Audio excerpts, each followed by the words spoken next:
Evelyn y Ricardo Chacón. Ricardo es agrónomo y Evelyn es bióloga. Son fundadores y directores del movimiento Papás a Prueba de Todo. Son conductores del programa radial Con Todo por mi Familia a la manera de Jesús, que se transmite por El Camino 997 FM. Además, son los tutores del diplomado en la Pastoral de la Familia del Instituto Crux. Tienen 29 años de casados y 3 hijos. A Evelyn le gusta leer, enseñar, jugar tenis, así como tomar una buena taza de café. A Ricardo le gustan las actividades al aire libre y su pasión es la cocina.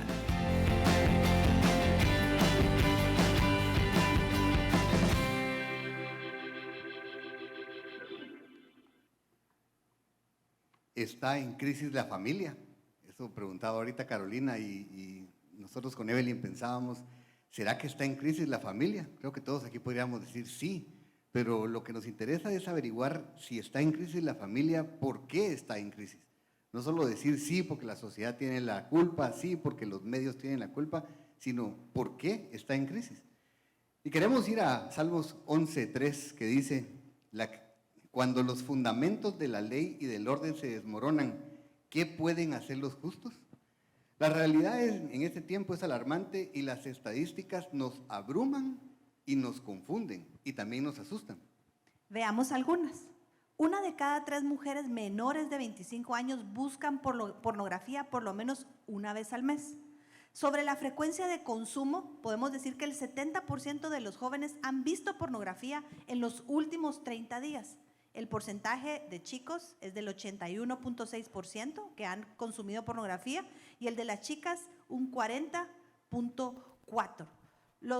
Los chicos hablan de consumo prácticamente diario, mientras que las mujeres o las chicas se remiten a semanal o mensual. El 68% de los hombres que asisten a una congregación cristiana evangélica ven pornografía regularmente. 56% de los divorcios en Estados Unidos involucran a uno de los cónyuges con un interés obsesivo en sitios pornográficos. 11 es la edad promedio en la que todos nuestros hijos van a ver por primera vez pornografía. A los 14 años, el 98% de todos estos jóvenes habrán visto ya por lo menos una vez pornografía. El consumo de pornografía incrementa la infidelidad en el matrimonio en un 300%. La pornografía es un problema en el 47% de los hogares de familia en Estados Unidos. Más de 40 millones de estadounidenses visitan regularmente sitios pornográficos. Y en Estados Unidos, que llevan muchas estadísticas, hay un divorcio cada 13 segundos. Ahora, ¿qué podemos hacer con esta realidad? Este es únicamente un indicador, que es la pornografía estadísticamente en Estados Unidos. ¿Qué podemos hacer con esta realidad? ¿Todavía tenemos oportunidad de cambiar el rumbo de nuestra familia y de nuestra sociedad? Cuando uno ve estas cosas, genuinamente se asusta y genuinamente nos hacemos esa pregunta. Ahora, veamos un poquito en Guatemala, porque podríamos decir, bueno, eso es Estados Unidos. ¿Qué está pasando en Guatemala?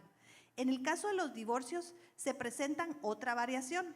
En el 2020 se anotaron en los registros públicos 5.036 divorcios, mientras que en el 2021 se contabilizaron 10.242, lo que refleja un aumento de 5.206 casos más de divorcios inscritos en Guatemala entre un año y el otro. En el presente año se han inscrito 6.400 divorcios de enero a julio del 2022. Esto lo sacamos Ricky hizo la investigación y lo sacamos de internet en los sitios públicos de Guatemala. Un 12% de incremento más que el año pasado en el mismo periodo, cuando fueron 3.936 en esos mismos 6 meses. Y también es interesante que cuando esa inscripción se realiza antes de los 30 días de haber emitido la resolución del juez, la dan gratuita, fíjense. En Guatemala ocurre 1.5 divorcios por hora. Entre los millennials, ayer estuvimos escuchando al licenciado Hugo hablar acerca de muchas estadísticas, pero entre los millennials, que en realidad solo nos dice que son personas entre 18 y 34 años, el matrimonio entre personas del mismo sexo, veíamos ayer y repetimos hoy, el 20% de los millennials están de acuerdo con ese matrimonio entre personas del mismo sexo. El 14% están de acuerdo con el aborto. El 39% está de acuerdo con que se tengan relaciones sexuales antes del matrimonio. A diferencia de lo que se nos trata de hacer creer, en el mundo en el que vivimos lo que hacemos sí importa. Y por eso estamos hoy aquí, porque nosotros creemos que lo que hacemos sí importa, pero saben una cosa, importa lo que hacemos, pero también importa aquellas cosas que nosotros no hacemos. Creemos fielmente que nuestra misión en esta tierra es mucho más grande de lo que nosotros podemos pensar o incluso imaginar. Hemos sido llamados a establecer el reino de Dios en este mundo a través de personas individuales. Nosotros siempre pensamos que tiene que cambiar la sociedad, que tiene que cambiar el mundo, pero la manera en la que la palabra de Dios nos presenta el cambio es que nosotros comencemos el cambio interiormente, uno por uno. Nosotros tenemos que cambiar. Las personas quieren que cambie la situación, nosotros los cristianos entendemos que tenemos que cambiar nosotros y entonces va a cambiar la situación. A través de nosotros, de nuestros hijos, de nuestras siguientes generaciones, va a venir el cambio. Así que lo que hacemos y dejamos de hacer, sí importa. Claro que importa, podemos pensar que no importa, pero la realidad es que sí importa. Las decisiones que tomamos hoy van a cambiar literalmente lo que viene. Dentro de 50 años lo estamos determinando hoy con lo que hacemos y dejamos de hacer. Comenzamos con una pregunta de la palabra del Señor y es: cuando los fundamentos se derrumban, ¿qué debería hacer el justo? ¿Qué puede hacer el justo? Es más, ¿puede hacer algo el justo? La Escritura dice en el Salmo 11:4, la primera parte es donde nos plantea esta pregunta, pero ahora responde el mismo salmista y nos dice: pero el Señor está en su santo templo.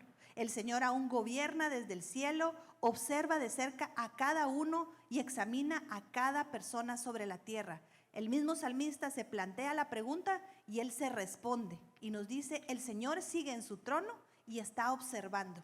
Y como Él está en su trono y está observando, nosotros podemos confiar en que las cosas sí pueden cambiar y deben cambiar.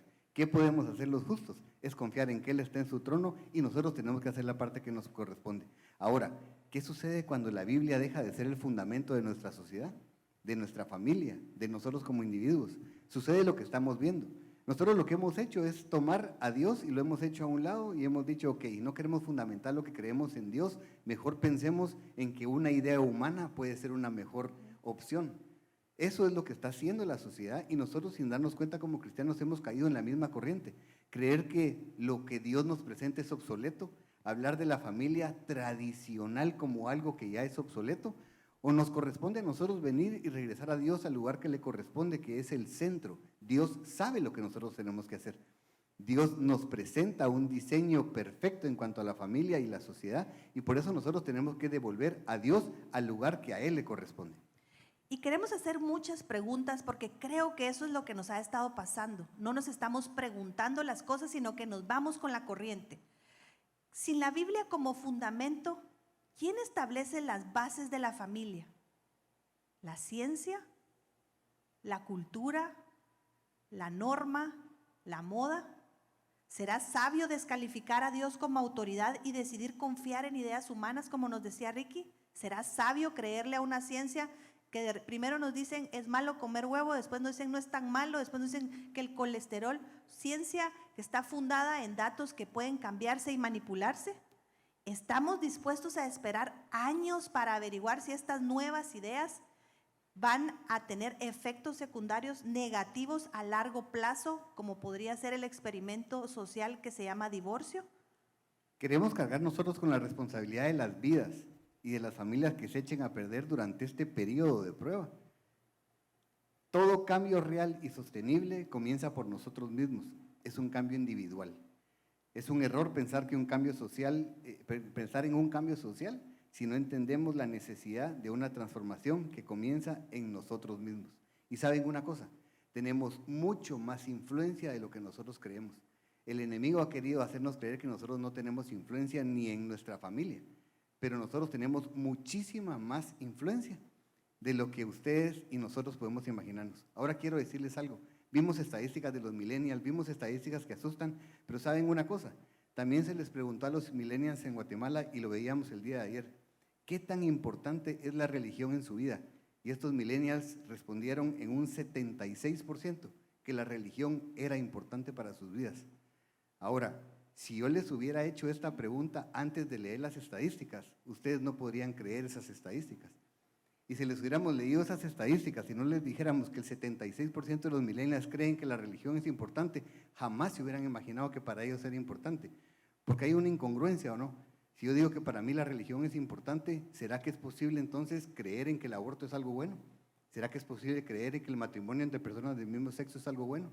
¿Será posible creer entonces que las drogas, que la fornicación, que la pornografía es algo bueno? ¿Cómo podemos nosotros entonces empatar esta estadística de que en el 76% de los casos entre los millennials la religión es importante y al mismo tiempo estamos creyendo todas esas cosas que acabamos de leer? Ahora, esto lo que nos dice es que estamos enseñando prácticas religiosas en el mejor de los casos, pero ¿estaremos realmente transmitiendo convicciones? ¿Realmente nuestros hijos y las generaciones después de nosotros estarán viendo que nosotros vivimos, oramos, creemos la palabra como les decimos que hay que hacerlo? Y ahí es donde se puede plantear esta idea, ¿será que solo estamos transmitiendo creencias y no realmente convicciones? Y eso es un tema para desarrollar muy largamente, pero solo queremos dejarles esta pregunta. ¿Será que estamos transmitiendo verdaderamente la convicción que tenemos de predicar el evangelio? Pablo decía, porque yo predico lo que he visto. Yo sinceramente creo lo que he visto y por eso hablo. Ayer Gonzalo Chamorro nos hacía esta pregunta y ¿estamos dispuestos a morir por lo que nosotros creemos? ¿Estamos realmente dispuestos a poner nuestra vida por aquellas cosas que nosotros creemos y no solo por aquellas cosas que nos gusta a nosotros predicar? Dios desea que tengamos familias exitosas, con vidas saludables, con vidas abundantes, y nos ha provisto con todo lo necesario para que nosotros lo logremos. Ahora, podemos si nosotros queremos.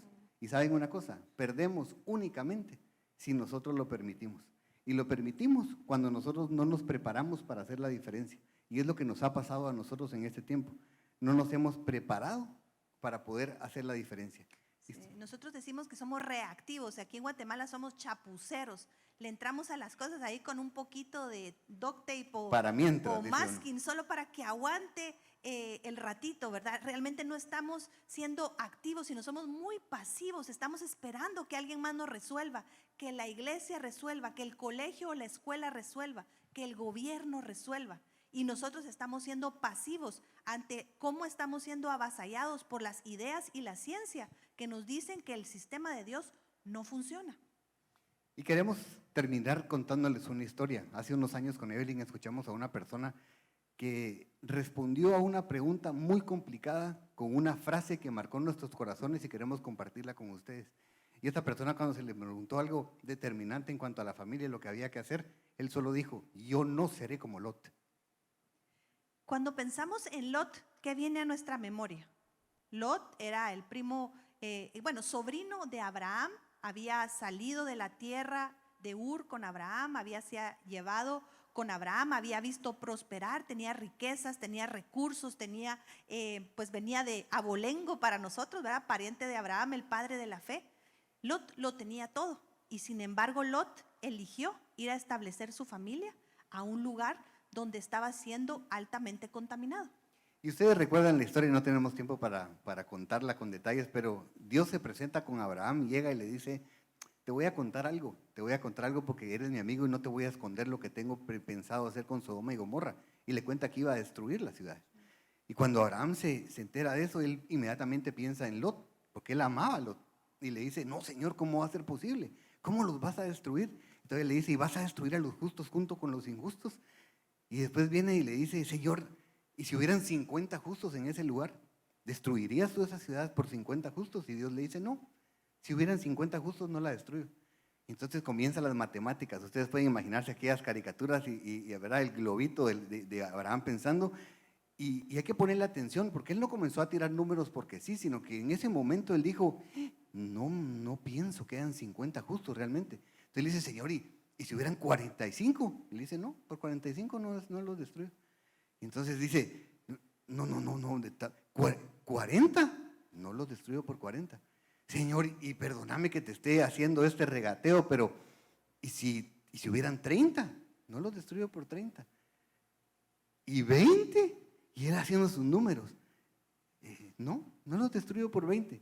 Señor, ¿y si hubieran solo 10? ¿Destruirías la ciudad? No, no la destruiría por 10 justos que hubieran en Sodoma y Gomorra. ¿Por qué se detuvo Abraham en 10?